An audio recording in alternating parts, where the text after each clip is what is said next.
এতিয়া ডাঙৰ সিদ্ধান্ত গ্ৰহণ কৰা হৈছে শিক্ষানুষ্ঠানৰ পাঠদানৰ সময়সীমা শিক্ষানুষ্ঠানৰ পাঠদানৰ সময়সীমাক লৈ গুৰুত্বপূৰ্ণ সিদ্ধান্ত গ্ৰহণ কৰা হৈছে কাৰণ উৎকট গৰমত দহিছে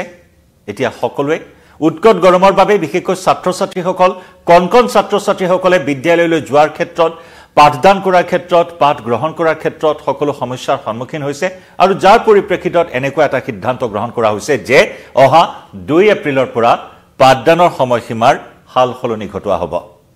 নমস্কাৰ প্ৰিয় দৰ্শক মই জয়ন্ত মাধৱ গোস্বামীয়ে আপোনাক স্বাগতম জনাইছো নিউজ 18 অসম নৰ্থ ইষ্টৰ ডিজিটেল লাইভলৈ সৌদিশে গৰম পৰিছে দেশৰ বহুকেইখন ৰাজ্য এই মুহূৰ্তত গৰমে দহিছে তাপমাত্ৰা ঊৰ্ধ্বমুখী হৈছে পাৰাস্তম্ভৰ ঊৰ্ধ্বমুখীতাই যেন জনজীৱন এক প্ৰকাৰ বিপৰ্যস্ত কৰি তুলিছে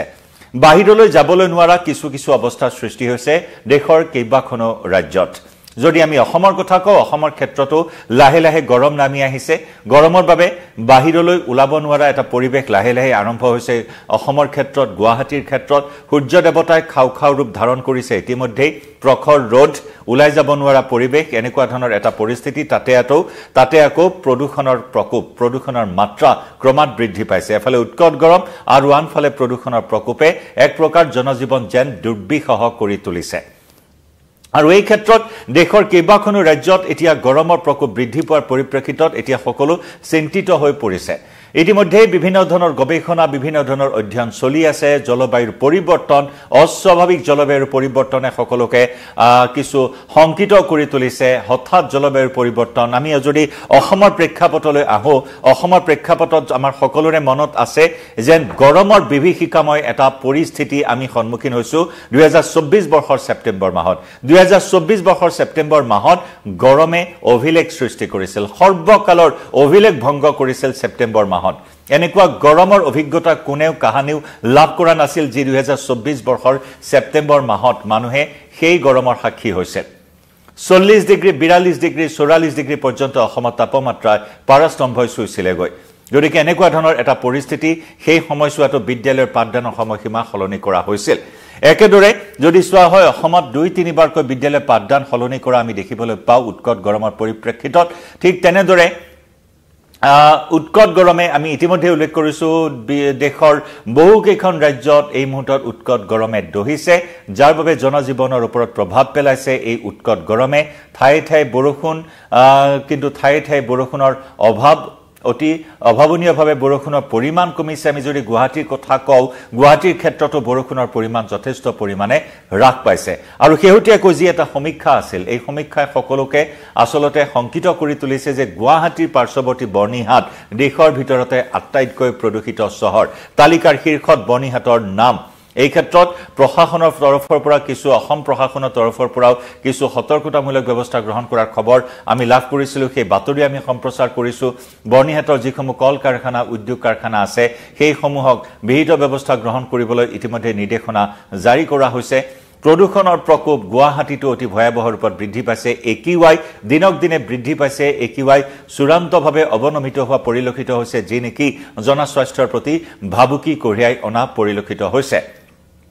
এতিয়া আহিছো আমাৰ এই প্ৰসংগলৈ বিদ্যালয়ৰ পাঠদান সলনি কৰাৰ এই সিদ্ধান্ত গ্ৰহণ কৰা হৈছে কাৰণ বিদ্যালয়লৈ যোৱাৰ ক্ষেত্ৰত ছাত্ৰ-ছাত্ৰীসকলে ভীষণ সমস্যাৰ সন্মুখীন হৈছে উৎকট গৰমৰ বাবে পুৱা প্ৰায় 5-6 বজাৰ পৰাই ৰ'দে খাও ৰুদ্ৰমূৰ্তি ধাৰণ কৰা পৰিলক্ষিত হৈছে আৰু সেইবাবে পাঠদানৰ সময়সীমা আগুৱাই দিয়া হৈছে যিমান সোনকালে পাৰি পাঠদান প্ৰক্ৰিয়া সম্পন্ন কৰাৰ ক্ষেত্ৰত শিক্ষা বিভাগে গুৰুত্বপূৰ্ণ সিদ্ধান্ত এটা গ্ৰহণ কৰিছে প্ৰিয় দৰ্শক এইখিনি মুহূৰ্তত মই আপোনালোকক জনাব বিচাৰিছো যে এনেকুৱা ধৰণৰ এটা সিদ্ধান্ত গ্ৰহণ কৰা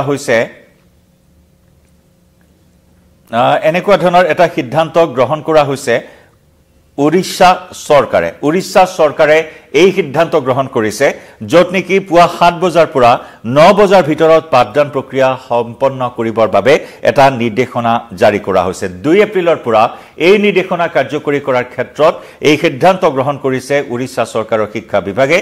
2 এপ্ৰিলৰ পৰা সকলো বিদ্যালয়তে পুৱাৰে পৰা পাঠদান অনুষ্ঠিত কৰাৰ সিদ্ধান্ত লৈছে আৰু শিশুসকলৰ বিশেষকৈ শিশুসকলৰ সুৰক্ষাৰ বাবে অংগনবাড়ী কেন্দ্ৰসমূহেও পুৱা 7 বজাৰ পৰা 9 বজালৈ খোলা ৰাখিব শিক্ষানুষ্ঠান বা 9 বজাৰ ভিতৰত পাঠদান সম্পন্ন কৰিব অংগনবাড়ী কেন্দ্ৰসমূহত একেদৰে বাকি হাই স্কুল বা হায়াৰ সেকেন্ডাৰী বা কলেজ লেভেলত মহাবিদ্যালয় পৰ্যায়ত সেইসমূহ শিক্ষানুষ্ঠানতো 12-1 বজাৰ ভিতৰতে পাঠদান প্ৰক্ৰিয়া সম্পন্ন কৰাৰ বাবে সিদ্ধান্ত গ্ৰহণ কৰা হৈছে পুৱা 7 বজা পুৱা 8 বজাৰ পৰাই পাঠদান প্ৰক্ৰিয়া আৰম্ভ কৰা হ'ব যাতে উৎকট গৰমত কোনো ধৰণৰ হানি বিঘিনি নহয় ছাত্ৰ ছাত্ৰীসকলে কোনো সমস্যাৰ সন্মুখীন হ'বলগীয়া নহয় বিশেষকৈ উৰিষ্যাৰ গৰম আমি সকলোৱে জানো উৰিষ্যাত যথেষ্ট গৰমৰ তাপমাত্ৰা বা গৰমৰ প্ৰকোপ অত্যন্ত বেছি যদিও বা আজিৰ দিনটোত উৰিষ্যাৰ তাপমাত্ৰা যদি 29 ডিগ্ৰী কিন্তু 34 ডিগ্ৰী লেখিয়া অনুভৱ কৰা হৈছে গতিকে মাৰ্চ এপ্ৰিল মে মাহত উৎকট গৰমে দহিব এপ্ৰিল মাহত গৰমৰ প্ৰকোপ আৰু বৃদ্ধি পাব আৰু সেই দিশটোলৈ লক্ষ্য কৰিয়ে উৰিষ্যা চৰকাৰে এনে ধৰণৰ এটা সিদ্ধান্ত গ্ৰহণ কৰিছে উৰিষ্যা চৰকাৰৰ শিক্ষা মন্ত্ৰীয়ে এই সিদ্ধান্ত গ্ৰহণ কৰিছে উৰিষ্যা চৰকাৰৰ মন্ত্ৰী সুৰেশ পূজাৰীয়ে এই কথা জনাইছে যে বিগত 10 বছৰত উৎকট গৰমৰ বাবে 330 জনতকৈ অধিক লোকৰ মৃত্যু হৈছে উৰিষ্যাত গতিকে সেই দিশৰ প্ৰতি লক্ষ্য ৰাখি উৰিষ্যাত যাতে বা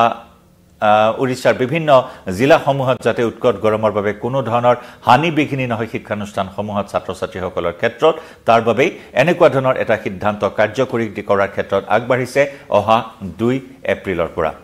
প্ৰিয় দৰ্শক আমাৰ অসমৰ ক্ষেত্ৰতো এনেকুৱা ধৰণৰ পৰিস্থিতি আমি দেখি আহিছো উৎকট গৰমৰ বাবে পাঠদানৰ সময়সীমা আগুৱাই দিয়া হয় অসমৰ শিক্ষানুষ্ঠানসমূহত এনেকুৱা ধৰণৰ নিৰ্দেশনাৰ প্ৰয়োজন অহা বুলি আপুনি ভাবিছে নেকি যদি কোনো অভিভাৱক এই মুহূৰ্তত আছে কি জনাব বিচাৰে জনাব পাৰে আপোনাৰ মতামত কমেন্ট সেকশনত এই মুহূৰ্তত লাইভৰ পৰা মই জয়ন্ত মাধৱ গোস্বামীয়ে বিদায় লৈছো ধন্যবাদ